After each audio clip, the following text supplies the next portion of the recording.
So I think we are all aware that we are gathered here today for judgment on sentence in the subject matter, High Court Criminal Case number 51 of 2018.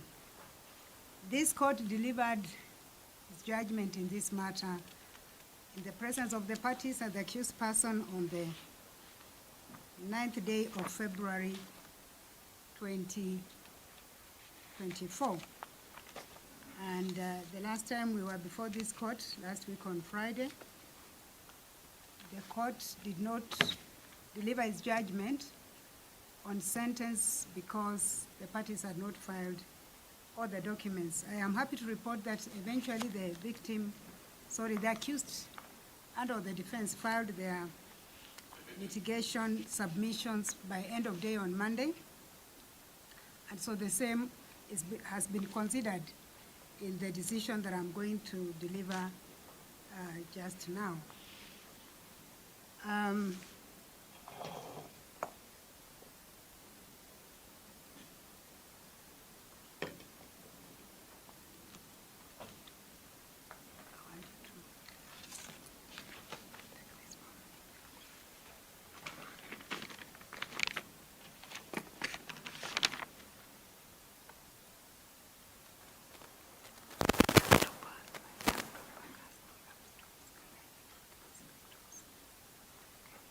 Sorry.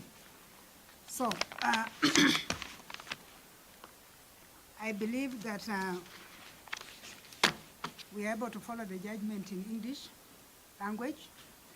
In case there will be need for me to translate any of the judgment, I'm just too happy to do that.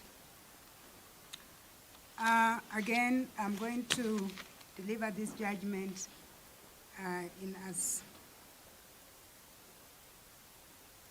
simple, clear language, hopefully, that we can be able to follow. So as I've already said, this judgment is being delivered pursuant to the judgment that the court delivered on 9th of February 2024. In this matter, which was initially a charge against two accused persons, the accused person before the court was the first accused person. Do you want to stand or you want to sit? I don't mind you sitting. You can sit. You want to stand? If you're okay with that, it's okay. So the accused person before the court was the first accused person, was found guilty and convicted accordingly by the judgment delivered on 9th of February 2024. The second accused person was found not guilty on the charge that was preferred against her, which was a charge of murder, contrary to section 203, as read together with section 204. She was accordingly acquitted, and therefore she does not and is not a subject of the judgment of the court this morning. In the judgment before this court, which I am not going to read in details, but I'm sure the counsels will have the benefit of this judgment before end of day, I have discussed what sentencing is all about in about 3 paragraphs. And my conclusion thereof is that it is the final decision of the court on the sanction which an accused person has to suffer for his acts and or omission that constitutes an offense. That you'll find discussed in one of the journals in the New Zealand, which I've quoted, the Canadian, not New Zealand, Canada, the Canadian Sentencing Commission of 1987, which simply says that is a legal sanction to be imposed on a person found guilty of an offense.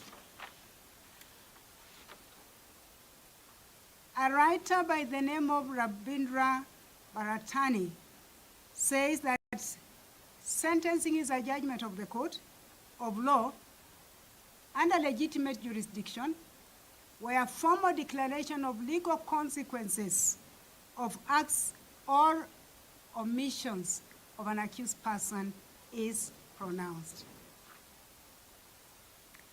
It is a stage at which an accused person who has been convicted, bears the legal consequences of his action. I want to draw us much more closer home in relation to the same. And you may want to look at clause 1.1.1 or our sentencing guidelines of 2023 that says that sentencing is a process by which a court imposes penal sanctions once an accused person has pleaded guilty and has been convicted. I thought it's important to put the exercise of the court's sitting today in perspective by understanding that it's the last stage of the criminal trial process. The other issue I want to speak to is the importance of this particular process. Most of the time, it is an understanding that our criminal justice system starts with reading out of the charge, taking a plea on the same, trial where there's a plea of not guilty, findings of the court as to whether an accused person is guilty or not guilty, and then that's it. And very little importance is attached to the process of sentencing. And we may want to understand that is a central task in the administration of justice. And in that regard, may I refer you to clause 4.61 of the guidelines that I've just spoken to, that says that it is a central and an important process. And we'll be finding out why it's important and why it's central to the criminal justice system. In addition to the clause I've given you, may I also refer you to the case of the Attorney General versus Susan Kiguta. Is a constitutional appeal, number 3 of 2006. And just to put the point I am buttressing in perspective, let me just read 2 lines of what the court said in that matter. It said that a trial does not stop at convicting a person. The process of sentencing a person is part of the trial. This is because, and I want to lay emphasis on what I'm just about to read, because I think that is what this court was required to do, and we will be interrogating as to whether that was done. That it is a process of sentencing and is part of the trial because, 1, the court will take into account the evidence. So there is also an understanding that at the stage of sentencing, the court shuts itself to the evidence that was adduced. That is not the correct position. And so one of the factors that this court has to take into consideration is the evidence that was adduced at the trial and the basis for conviction. The other aspect and factor that the court will take into account that makes this stage to be a critical stage of the trial is the nature of the offense. So the court will have to go back and look at what is the offense that the accused person is charged with. And again, in addition, the court will have to take into account the circumstance of the case. And each case is treated on its own unique circumstances. Why are these factors important? Because at the end of the day, the question that the court must ask and answer is whether the sentence that this court will mete out in this matter today is the appropriate sentence.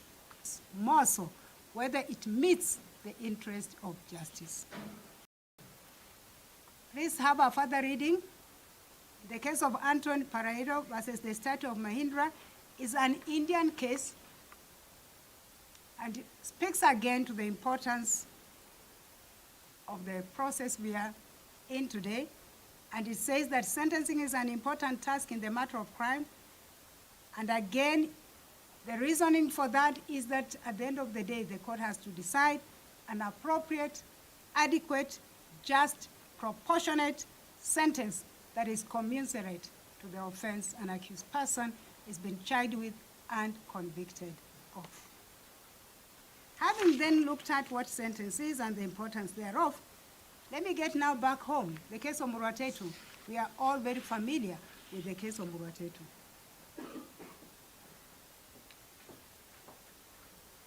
The case of Muratetu appreciates under paragraph 41 of the judgment of the Supreme Court that this is an important stage of trial. And they just use the same words and say at paragraph 41,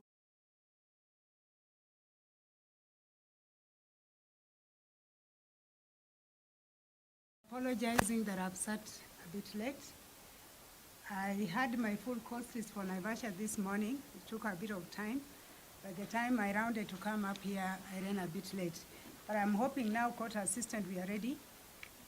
And so you can call out the matter that we are dealing with today.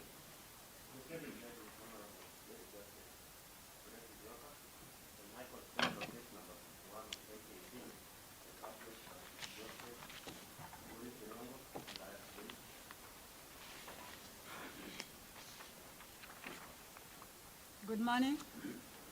Okay. So may I have attendance? Councils, please address the court so that I can have my quorum. In this matter, which was initially a charge against two accused persons, the accused person before the court was the first accused person. Do you want to stand or you want to sit? I don't mind you sitting. You can sit. You want to stand? If you're okay with that, it's okay. So the accused person before the court was the first accused person, was found guilty and convicted accordingly by the judgment delivered on 9th of February 2024. The second accused person was found not guilty on the charge that was preferred against her, which was a charge of murder, contrary to section 203, as read together with section 204. She was accordingly acquitted, and therefore she does not and is not a subject of the judgment of the court this morning. In the judgment before this court, which I am not going to read in details, but I'm sure the councils will have the benefit of this judgment before end of day, I have discussed what sentencing is all about in about 3 paragraphs. And my conclusion thereof is that it is the final decision of the court on the sanction which an accused person has to suffer for his acts and or omission that constitutes an offense. That you'll find discussed in one of the journals in the New Zealand, which I've quoted, the Canadian, not New Zealand, Canada, the Canadian Sentencing Commission of 1987, which simply says that is a legal sanction to be imposed on a person found guilty of an offense. A writer by the name of Rabindra Bharatani says that sentencing is a judgment of the court of law under legitimate jurisdiction, where formal declaration of legal consequences of acts or omissions of an accused person is pronounced. It is a stage at which an accused person who has been convicted, bears the legal consequences of his action. I want to draw us much more closer home in relation to the same, and you may want to look at clause 1.1.1 or our sentencing guidelines of 2023 that says that sentencing is a process by which a court imposes penal sanctions once an accused person has pleaded guilty and has been convicted. I thought it's important to put the exercise of the court's sitting today in perspective by understanding that it's the last stage of the criminal trial process. The other issue I want to speak to is the importance of this particular process. Most of the time, it is an understanding that our criminal justice system starts with reading out of the charge, taking a plea on the same, trial where there's a plea of not guilty, findings of the court as to whether an accused person is guilty or not guilty, and then that's it. And very little importance is attached to the process of sentencing. And we may want to understand that is a central task in the administration of justice. And in that regard, may I refer you to clause 4.61 of the guidelines that I've just spoken to, that says that it is a central and an important process. And we'll be finding out why it's important and why it's central to the criminal justice system. In addition to the clause I've given you, may I also refer you to the case of the Attorney General versus Susan Kiguta. Is a constitutional appeal, number 3 of 2006. And just to put the point I am buttressing in perspective, let me just read 2 lines of what the court said in that matter. It said that a trial does not stop at convicting a person. The process of sentencing a person is part of the trial. This is because, and I want to lay emphasis on what I'm just about to read, because I think that is what this court was required to do, and we will be interrogating as to whether that was done.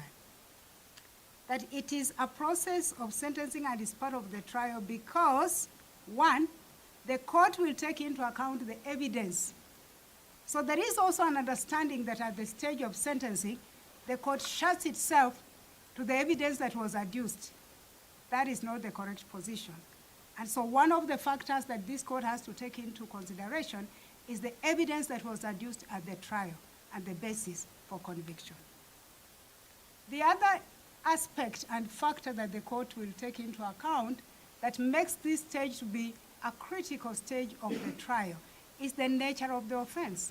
So the court will have to go back and look at what is the offense that the accused person is charged with. And again, in addition, the court will have to take into account the circumstance of the case. And each case is treated on its own unique circumstances. Why are these factors important? Because at the end of the day, the question that the court must ask and answer is whether the sentence that this court will mete out in this matter today is the appropriate sentence. And more so, whether it meets the interest of justice. Please have a further reading. The case of Anton Parahido versus the State of Mahindra is an Indian case, and it speaks again to the importance of the process we are in today.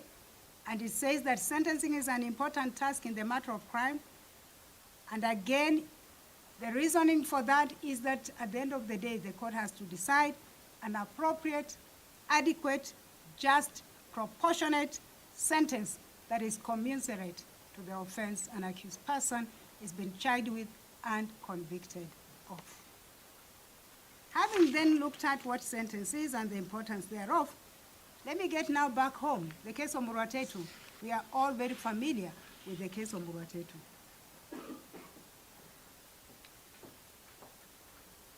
The case of Muratetu appreciates under paragraph 41 of the judgment of the Supreme Court that this is an important stage of trial.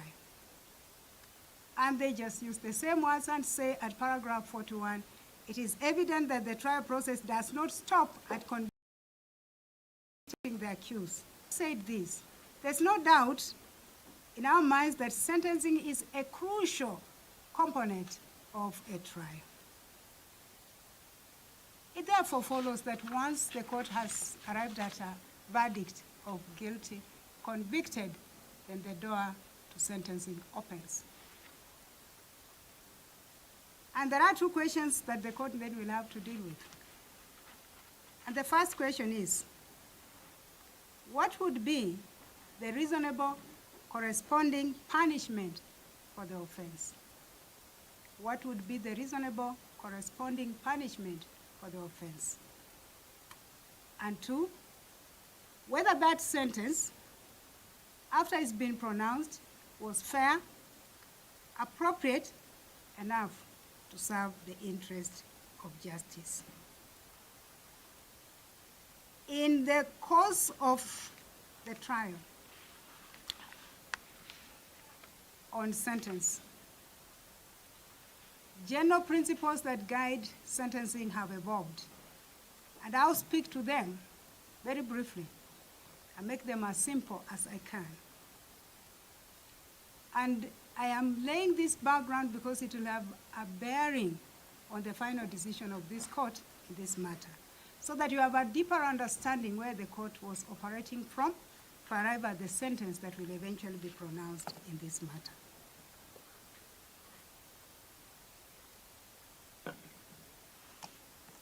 So the recognized principles of sentencing includes 1, minimum intervention. What does it mean? It means that an accused person, a convicted person, must benefit from the less severe minimum sentence. The second principle, and for the lawyers, you'll find this expounded in depth. I'm simply picking up the summary thereof.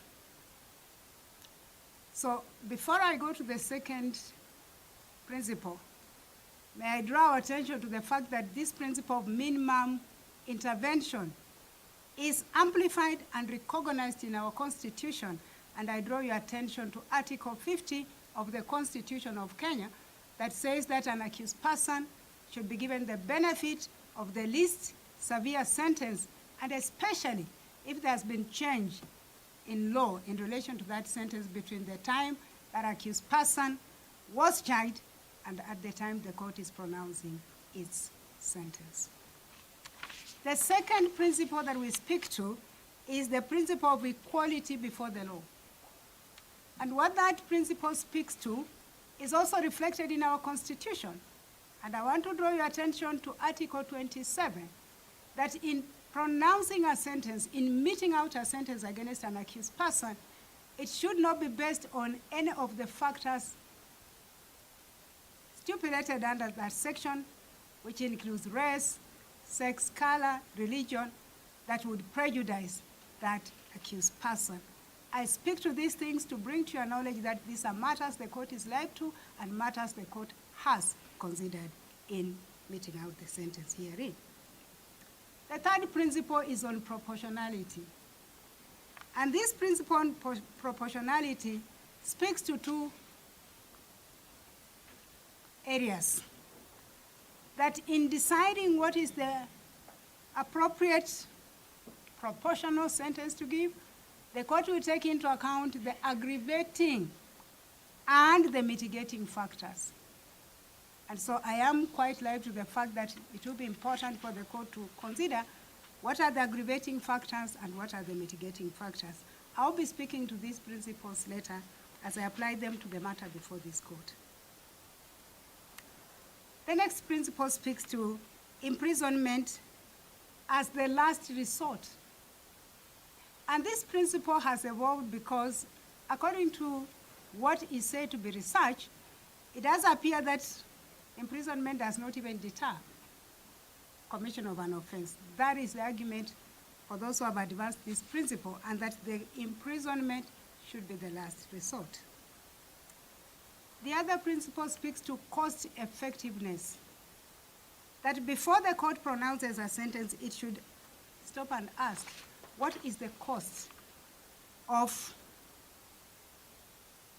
for example, if I may come back home, sentencing a person to prison, what is the economic impact to the society? And in fact, the argument behind this is that if the court finds the prisons are congested, then they might as well defer the sentence and wait for the congestion. I'm speaking to the principles that are generally, globally applicable in terms of sentencing. Let's come back home. What are the guidelines speaking to? So the sentencing guidelines at clause 1.2 guides the court to take into account the following areas in determining sentence, and the first factor is proportionality. And it states that the sentence meted out should and must be proportionate to the offending behavior, meaning that it must not be more or less in view of the gravity of the offense. The other principle under the sentencing guideline is equality, uniformity, parity, consistency, and impartiality. And I am sure even if one just picked one, that is consistency, that there should be consistency in the sentences that are meted out in relation to same or similar offenses. The sentence should speak to the principles and guidelines of accountability and transparency.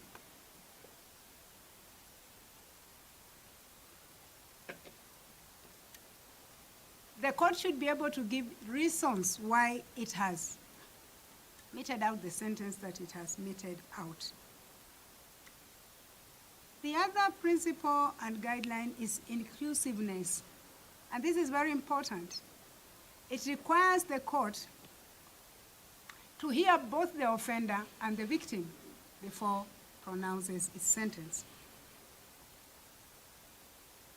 There is need to respect human rights and fundamental freedoms of the parties that are involved, and in this case, of course, the accused person. And finally, the sentencing guidelines requires this court to take cognizance of the need to enhance compliance with the domestic laws and international instruments, and we are all aware that Article 2, Sub-Article 5 and 6 of our Constitution requires that the court takes into account all the treaties and conventions that have been ratified that form part and parcel of the law of this country.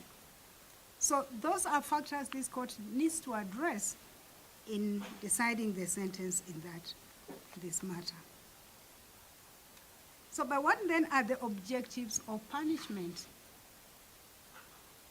And again, I seek of your attention because this is very important. The generally accepted goals and objectives of punishment includes but are not limited to retribution.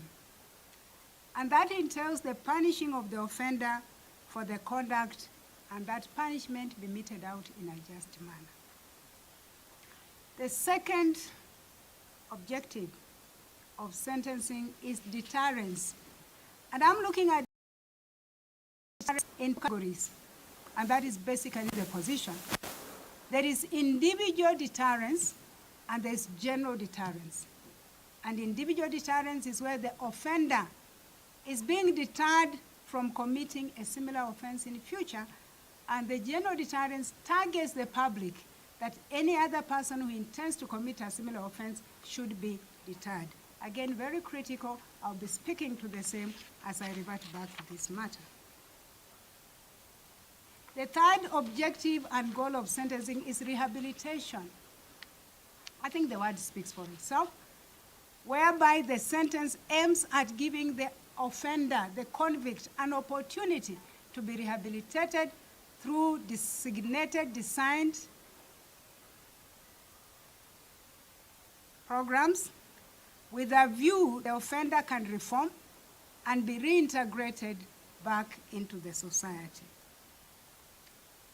I'll combine the other two objectives together, and that is restorative and restitution. Those two objectives speak to the offender remedying the wrong in form of compensation.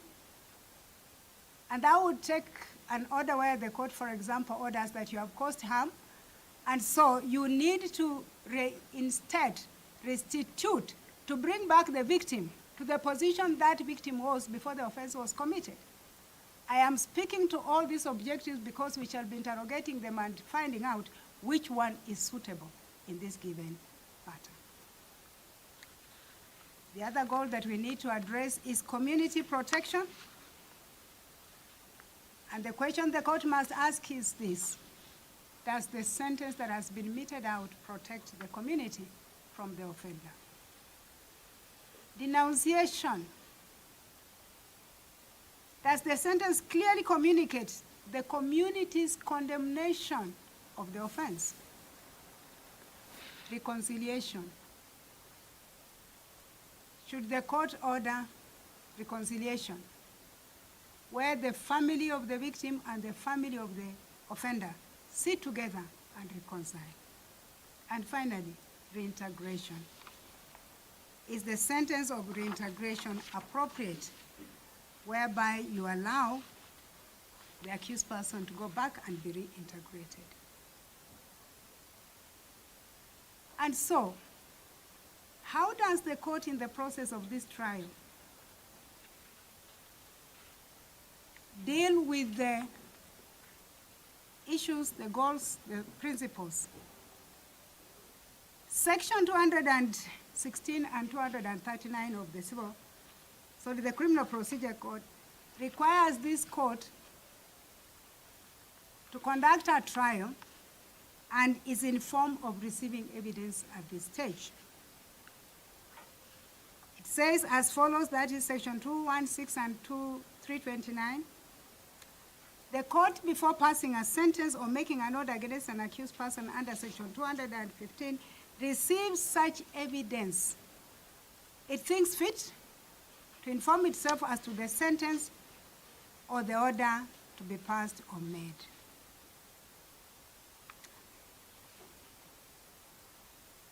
In addressing section 216 and 326 that I've just spoken to, the Supreme Court in Murwatetu case had this to say at paragraph 43. So it said that, therefore, from the reading of these sections, it is without doubt that the court ought to take into account the evidence, the nature of the offense, and the circumstances in order to arrive at an appropriate sentence. And in compliance, therefore, this court directed the parties to file their submissions. And as I indicated last time, the court had the opportunity to receive, to read, and to consider the submissions by the prosecution, the victim's family, and finally, mitigation by the accused person. For the benefit of all of us, I will, in a nutshell, summarize what the prosecution have invited this court to take into account before meting out the sentence. Again, very briefly. Dated 6th of March, 2024. Before those submissions, the court had sought for the records of the accused person.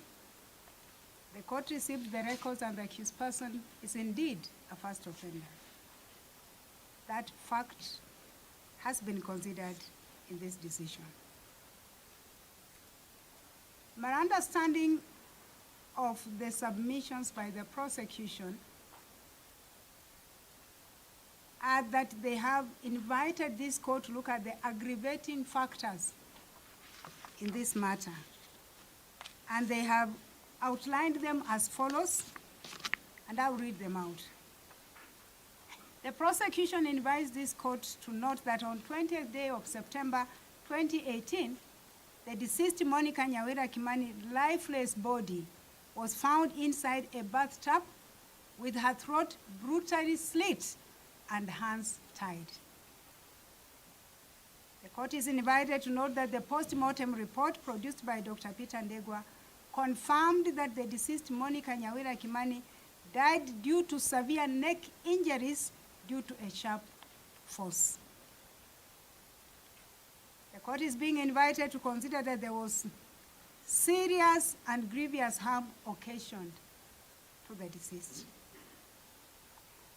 The court has been invited to consider that the weapon used was a dangerous weapon and that the offense was an intricate planning. There was intricate planning of the offense. And in capital letters, the court has been invited to note that there was no degree of provocation from the deceased person towards the offender. And finally,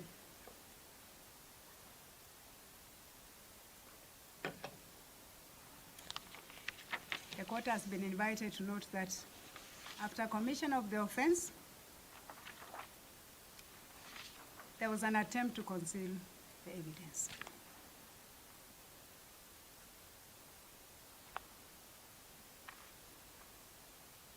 Not finally, there's one more. The court has been invited to consider that the crime had serious physiological and physical harm to the victim and the family. Based on these factors, the prosecution argues that this court should mete out the sentence as provided for under the law. They have invited this court to note that despite the decision in the case of Muratetu, the only thing that that case did was to declare, and I will put it clearly, that the mandatory, and I will repeat, the mandatory nature of the death sentence is unconstitutional, and that it did not declare the death sentence unconstitutional. And so without going into other areas of submissions which are reflected in my judgment hearing, the prosecution invited this court to pronounce a death sentence. The victim's family, in their submissions dated 7th of March, drew the court's attention to the sentence provided for the offense of murder, which sentence is stipulated under section 204, which says that a person convicted of the offense of murder shall suffer death. They led the court through the objectives of sentence, which I've spoken to, and therefore I'll not repeat. And they invited the court to take cognizance of the fact that the accused person before the court did not play a peripheral role in the commission of the offense, but he was the main perpetrator of the offense. In that, they are saying that he did not only steal an ID card of a third party, but used it to disguise his identity, changed his clothes and went to the deceased's house and brutally murdered her. They described the murder as being cold-blooded, ghastly, and barbaric. They have invited this court to consider that no amount of monetary compensation can ever bring the deceased back.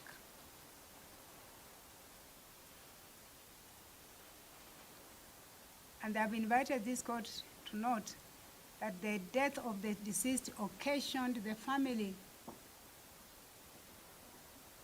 a lot of economic loss, as the business of the family that she was manning in South Sudan collapsed, and that it was the only means of income for the family. Finally, the accused person filed their submissions in form of mitigation dated 10th of March. And I think it's important I take a bit of time in our understanding of what the accused person said, because he is the one on trial. So I will not summarize too much his mitigation, and also for the parties to appreciate that I've taken it into consideration in totality. The accused says that he's aware that nothing he says at this stage will relieve the pain of the deceased family. And he says, the lesser he says, the better. He says that he expresses his sadness that such a tragic loss of life on extreme circumstances bordering, and this caught my attention, okay?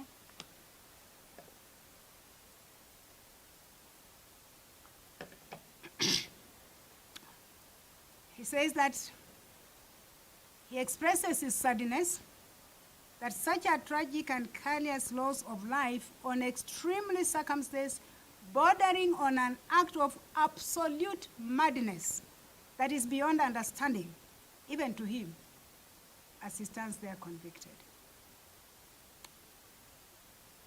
He says that it is his prayer that the deceased family will find peace and that her soul will rest in eternal peace. He says that he understands the terrible fear and pain that the deceased must have underwent in the hands of the perpetrator, and he cannot even perceive the same. He joins the victim's family by saying that he does appreciate that monetary compensation cannot relieve the pain of the loss of a loved one.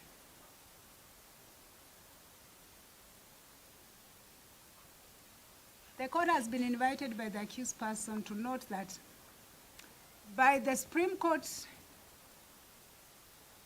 declaring the mandatory nature of death sentence to be unconstitutional,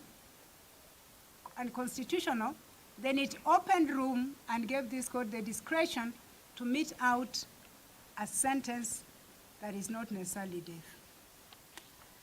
And the accused then says that in that case, and again, this was very important to the court and for reading, because I come back to it.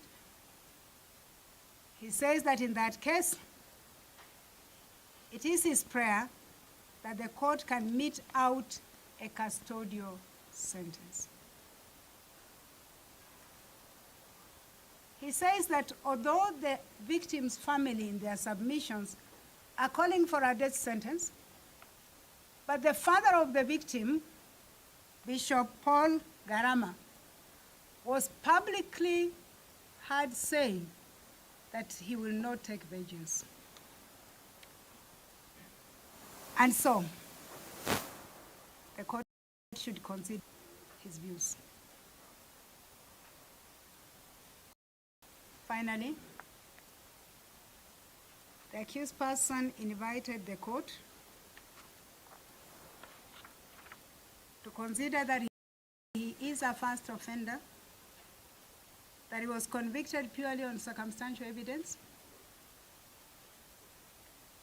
and the period he has spent in custody. That, in my considered opinion, was the additional evidence given to this court in form of submissions by the parties at the close of the formal trial. In looking at the goals of punishment and in objectives, I made reference to inclusivity. And I said that before a sentence is meted out, the views of the victim and the community are extremely important. And so at this stage, I want to speak to the pre-sentence report that this court was given.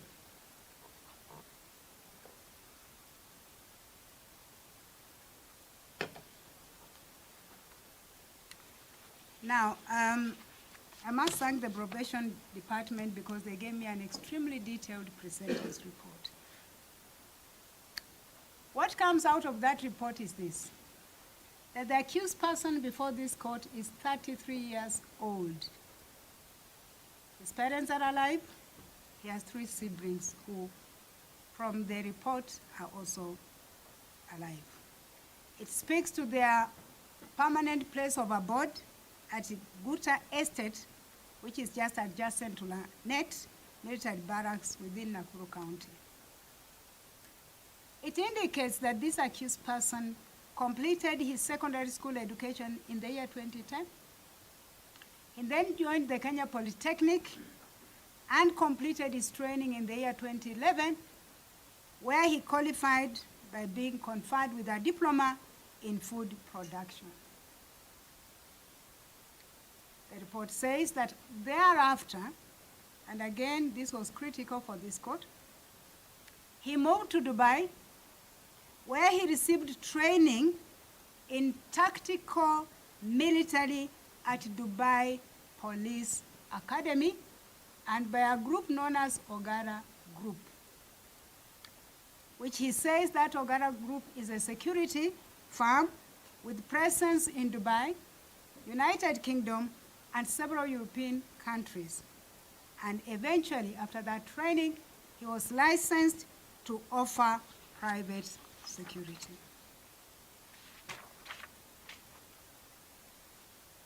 The report indicates that at the time he was arrested, he was providing security in Kenya mostly to persons in political sector, and he was at an advanced stage of registering his own security firm. Outside his training and daily work, the report indicates that he's a staunch Christian. He has sung, produced several music videos, and he was actively involved in church activities. It is further indicated that when this offense was committed, he was in a relationship with one Jacqueline Maribe, who was his co-accused, and they were planning to formalize their relationship. At the time of the offense, they were both residing at Royal Park Estate in Langata, and they had resided together for over 1 year. Medical condition, the report indicates that he suffers from asthma since childhood, and that is usually triggered by colds and dust, but is on medication. It is indicated that he has developed nerve problems, and that arose out of a gun incident, which we spoke to in the judgment and in this matter. But it said that the same is treated by painkillers, which gives him relief. On the offense, the report says that the accused person maintains his innocence and that he was shocked and depressed to be linked with the murder of the deceased. That he denies knowing the deceased, but acknowledges that he knows his brother. And it says that he grieves for the family of the deceased for losing her in a gruesome manner. The report indicates that he has good relationship with his family. The sister has stood by him throughout the trial. They describe him, that is his family, and again this is important, as a social, overly generous, respectful to authority, committed Christian, and he believes in innocence, although he believes in his innocence, although he has painfully accepted the conviction. The family of the accused says that they have been stigmatized, faced a lot of stigmatization and financial drain in form of legal costs. That they are expressing empathy for the family of the deceased and pray that the perpetrators will be found. And finally, they pray for leniency in sentence. From the community point of view, the probation officer interviewed a senior chief of free area location, Dr. Samuel Macharia, who described the accused person as being well-mannered, respectful, and was not a threat to the community. That the community is shocked by the charge that was preferred against him and subsequent conviction. That they vouch for his good character, social standing, as they have known him to be a respectable youth committed to church activities. Bishop Shadrach Olo of Agape Sanctuary Church says that the accused person is a member of his church. He is steadfast in faith, relates well with fellow Christians, and at the time of his arrest, he was a choir master in the church. He pleaded for leniency. The investigating officer Mr. Maxwell Otieno, is indicated in the report as having described the accused person as an extremely dangerous person, violent in nature, as demonstrated by the fact that he was involved in an assault case with one Rogers at Club 1824 when he was out on bond in this matter. And that the reason why the case did not go forward is because the complainant withdrew the complaint. And the investigating officer called for the maximum sentence provided for under the law. The community from where the victim hails from in Thika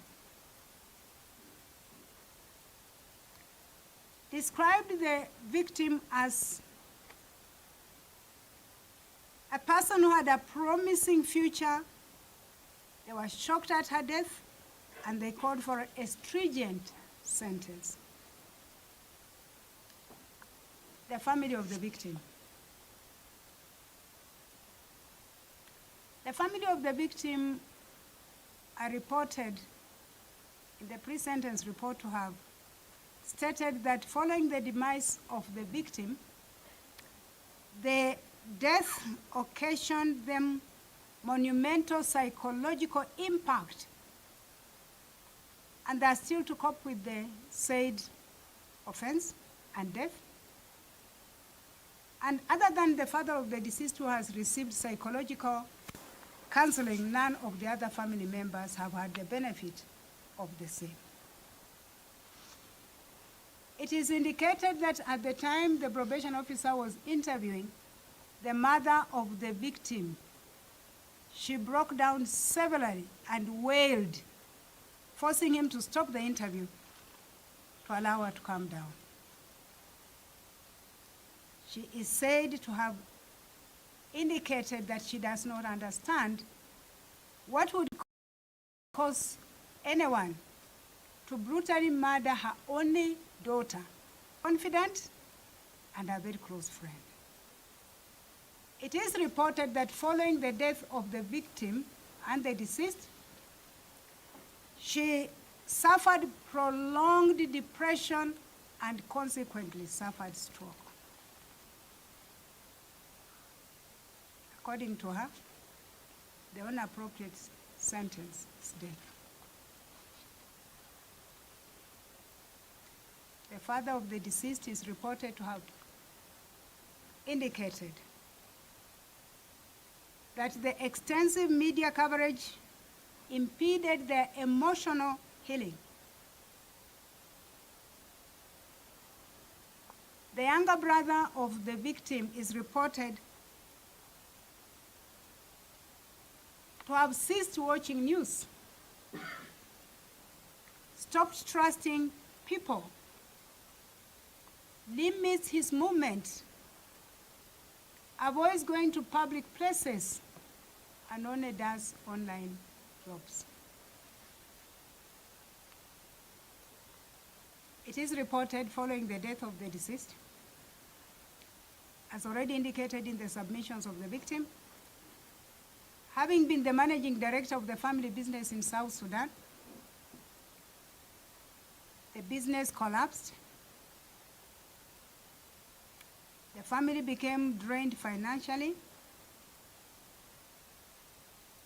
and they were not able to meet their day-to-day needs, as that was the main source of their income.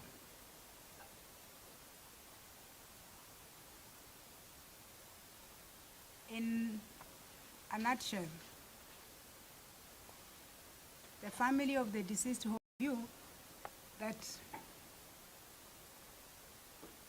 the maximum sentence provided for under the law should be pronounced, and they acknowledge that whatever the case is, even that particular sentence will not console them or erase their pain.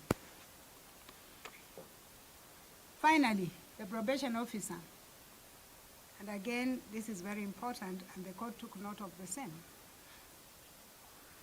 The probation officer, Mr. Andrew Kanyotu, In conclusion and his own observation, states as follows.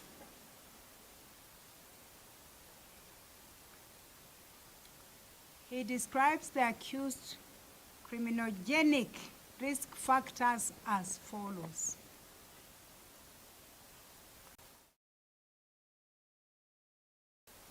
Amnesty International Kenya noted that a woman is killed in this country in every 2 days.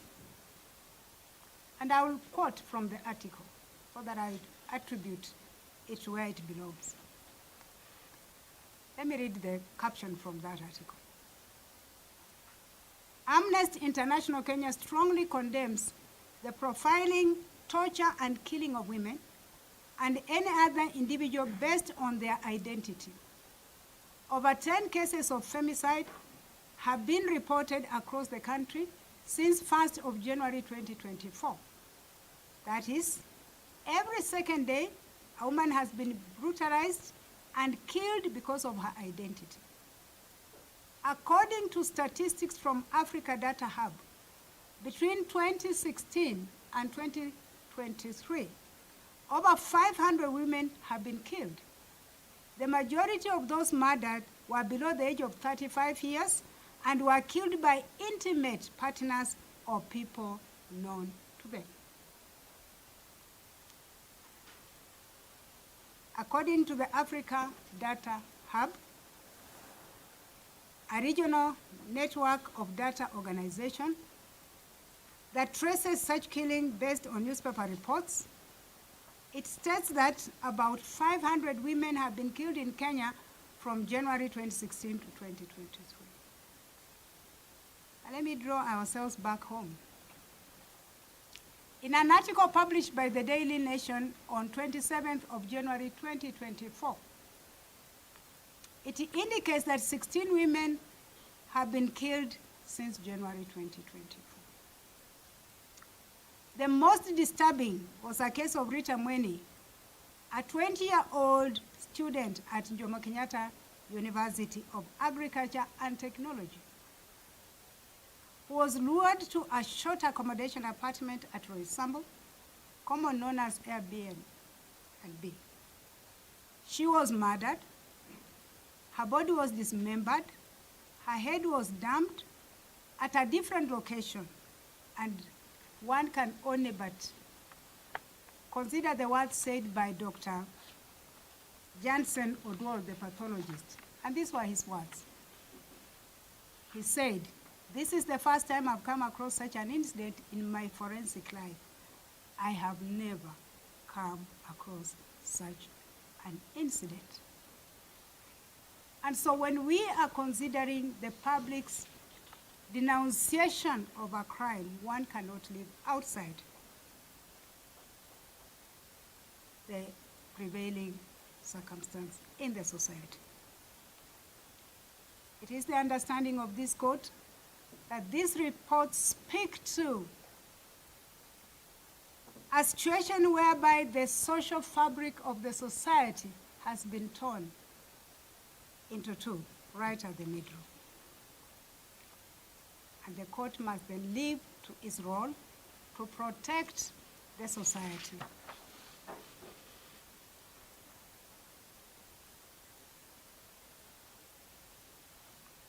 And so, having ruled out a non-custodial sentence, and may I just say this, the accused person is also not even asking for a non-custodial sentence. I read the submissions on mitigation, and in their own writing, they tell this court, Muratetu did not declare a death sentence to be mandatory, but then the court can give a custodial sentence. They say a custodial. There is nowhere in that report where this court is being invited to consider a non-custodial sentence. So we are at a stage of a custodial sentence. And I've already made reference to the sentences that this court can pronounce under Section 24. Fast track the judgment. The following factors have been considered by this court as I come to the tail end of the judgment.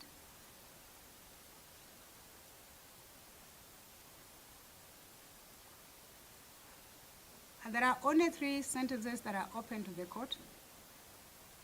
A sentence for a term of years, life imprisonment, or death. The question that we all must ask is this: how many years, and what would be the basis for those years?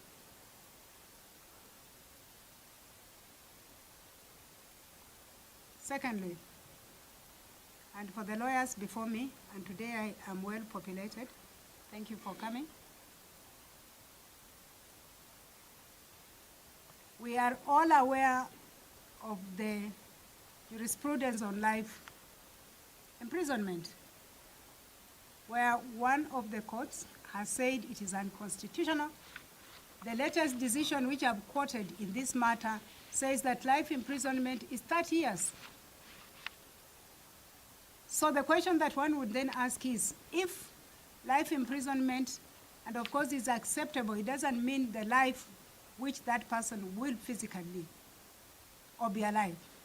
So if it's 30 years and with remission, then we'll be looking at where this court is sentencing the accused person to 30 years. With remission, he serves 20 years and his life moves on. These are issues the court had to think of.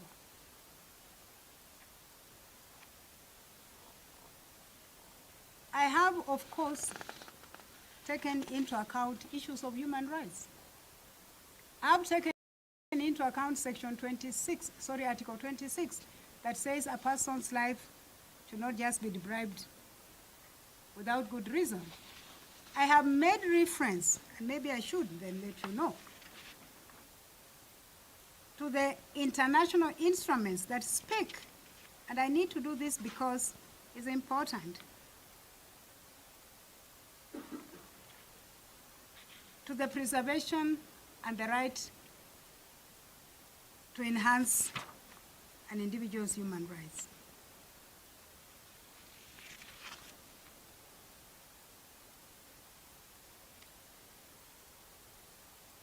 The International Convention on Civil and Political Rights, which has been ratified and which then of course becomes part of our law under Article 2, Sub-Article 5 and 6, says this, and it's important that I read it out because you need to know that. It starts by saying every human being has the right to life. And I stop there and I tell myself as a court, every human being has a right to life. That every human being includes the victim and the offender. Says this. This right shall be protected by law. No one shall be arbitrarily deprived of his life. Most of the time when we read these provisions, we speak to them as they relate to the offender. My understanding is they relate to both the offender and the victim.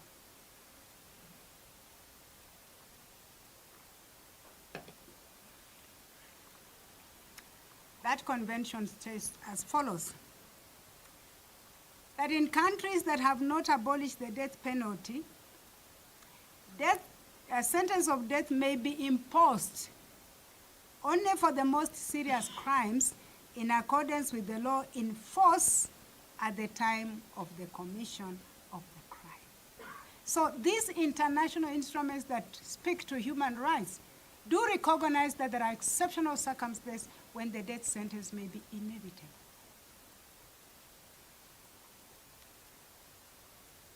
Let's look at Article 4 of the Africa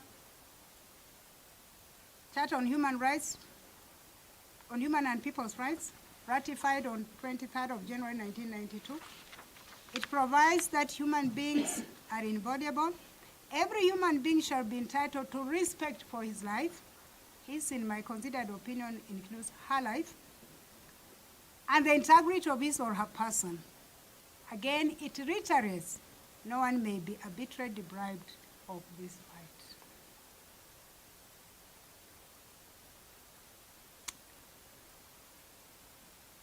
Muratetu reflected again. The Supreme Court says that you can indeed impose a death sentence for most serious offenses, extremely grave.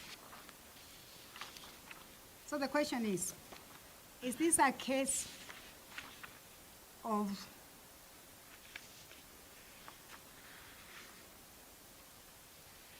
serious crime? In answering that question, I considered the following.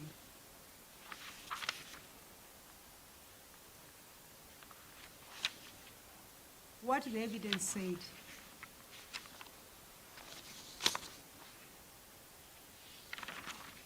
And the first thing that was revealed by the evidence is the manner in which the offense was committed.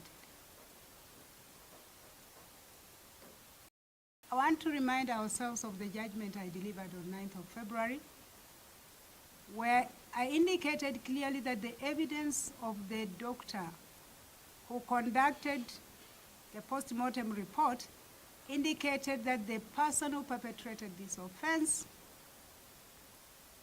cut the throat of the deceased through and through. In that judgment, I spoke to an understanding that the person was not an amateur. The person must have had some training. And remember, the evidence even revealed that after the offense was committed, the deceased was put in the bathtub and the shower tap was put over to run the blood off. When I read the report presented by the probation department, where the accused person himself says, I have been trained by the Dubai Police Academy and an Ogara group, I thought that corroborated the finding of this court that there was full skill for commission of the offense. I do recall saying in that judgment that the manner in which the offense was committed did not at any time intend to give the deceased one more minute to live. I do recall throughout the trial, no any other than the counsel representing the accused person in this trial throughout kept on referring to the incident and the scene of crime as a slaughterhouse.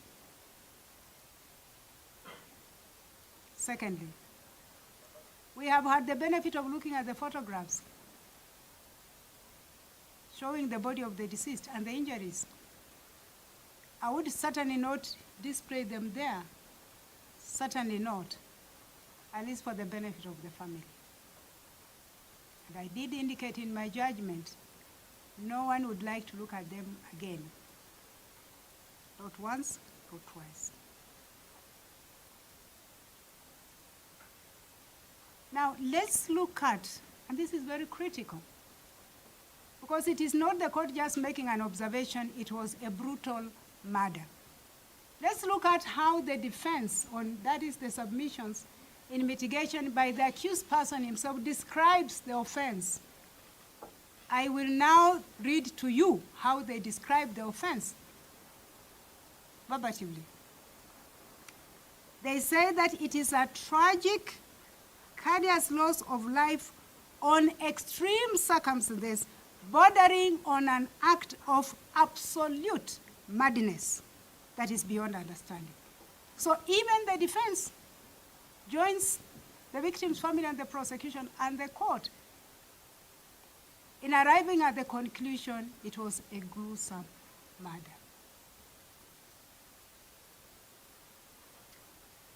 Horrific, frightening. Let's now look at another important aspect that the court has considered.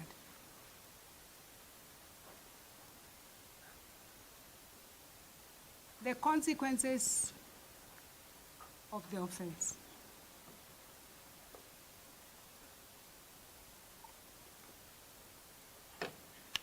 From where I sit as a court,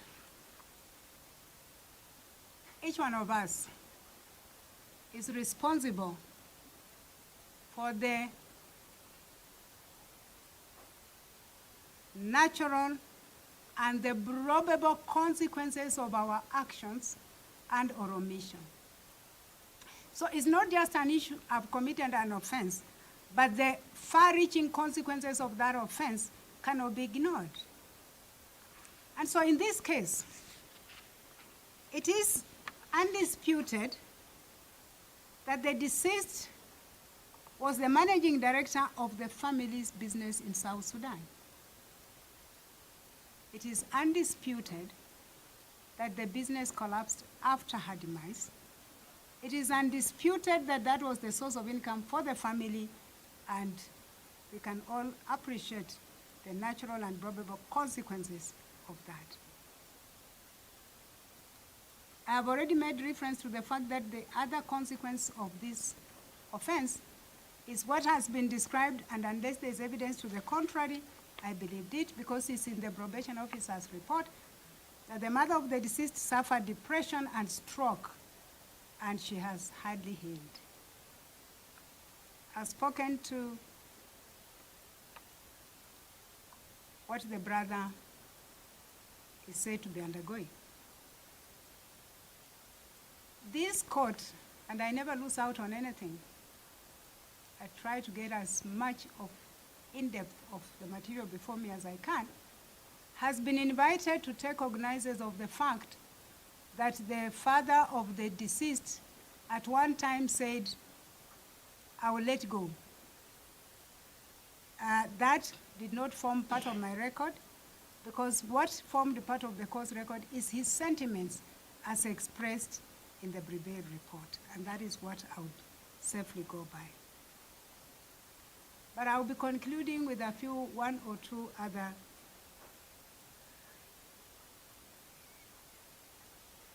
findings that could probably remove us from that mind thought that the father said, do not, vengeance is not mine.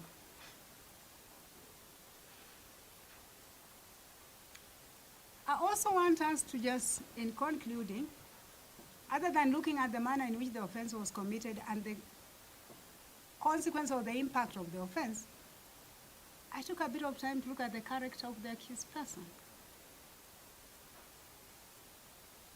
I have already spoken to how the probation officer describes him: aggressive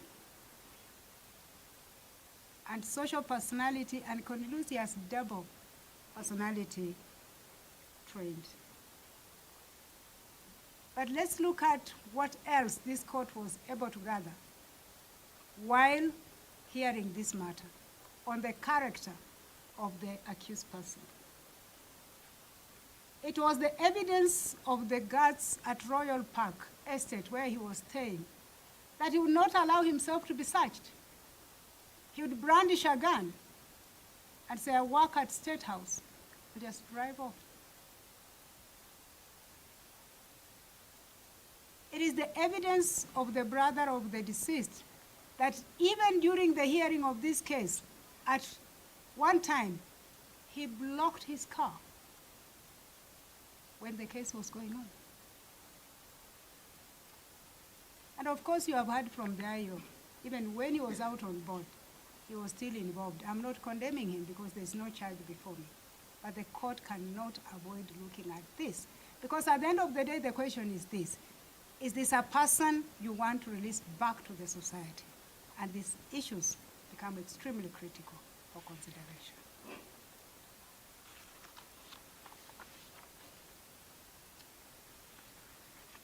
Finally,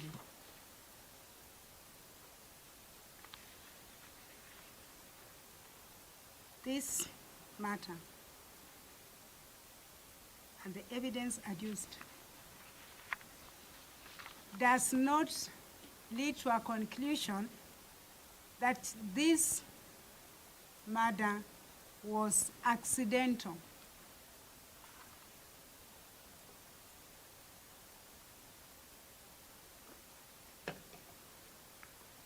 That the perpetrator did not have an opportunity to think about the consequences of his action. It was intentional.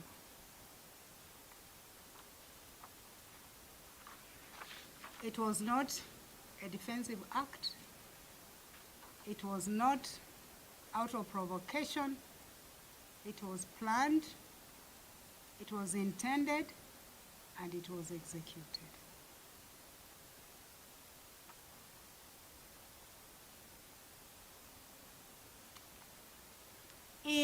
And those who do not subscribe to Christian faith, bear with me.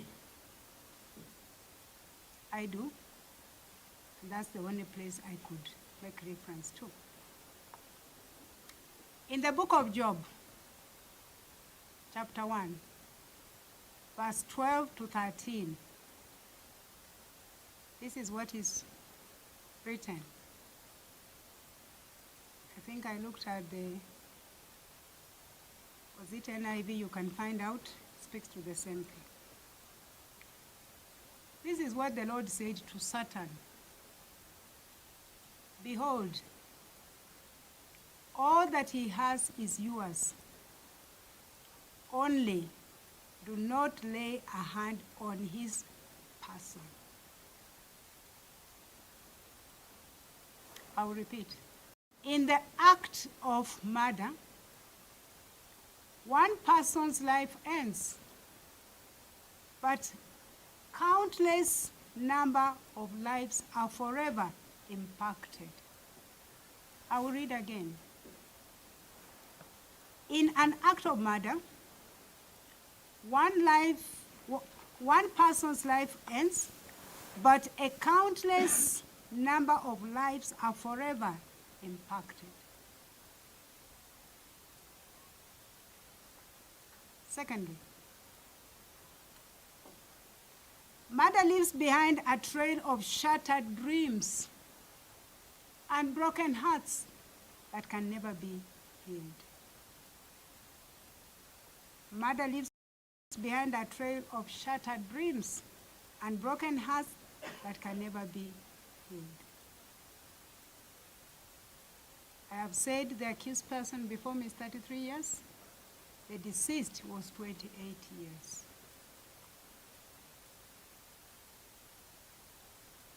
Thirdly, the act of murder is a heinous crime that challenges the moral fabric of society and demands justice. And so it is not just a loss to the immediate family. Of course, it is in the highest degree, but it's a loss to the society when one is killed unlawfully. And so, based on everything I have said,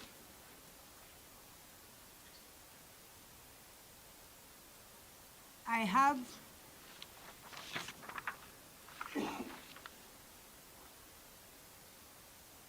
ordered that the first accused person before this court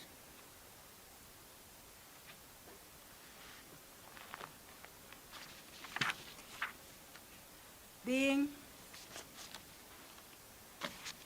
Joseph Irungu alias Jowie.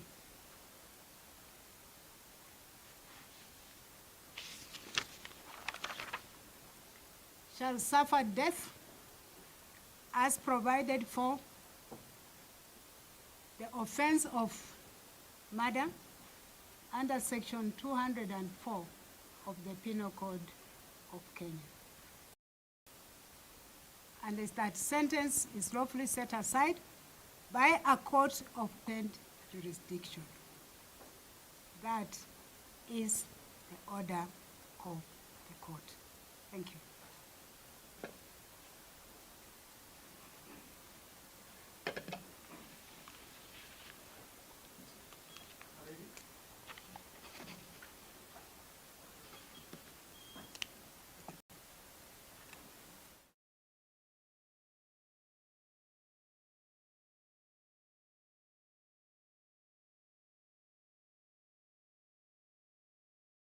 In the act of murder, one person's life ends, but countless number of lives are forever impacted. I will read again. In an act of murder, one person's life ends, but a countless number of lives are forever impacted. Secondly, familia ya mfanyabiashara mwenda zake Monica Kimani ililazimika kusubiri kwa takriban miaka 6 ili kupata haki ya mwanao. Hatimaye leo hii hakimu Grace Nzioka ametoa hukumu ya kifungo cha maisha kwake Jowie Irungu. Je, familia ya Jowie Irungu itakata rufaa ndani ya siku 14? Nikiripotia Mo Radio kutoka katika mahakama ya Kilimani jijini Nairobi, jina langu ni Ronnie Regan. Familia ya mfanyabiashara mwenda zake Monica Kimani ililazimika kusubiri kwa takriban miaka 6 ili kupata haki ya mwanao. Hatimaye leo hii hakimu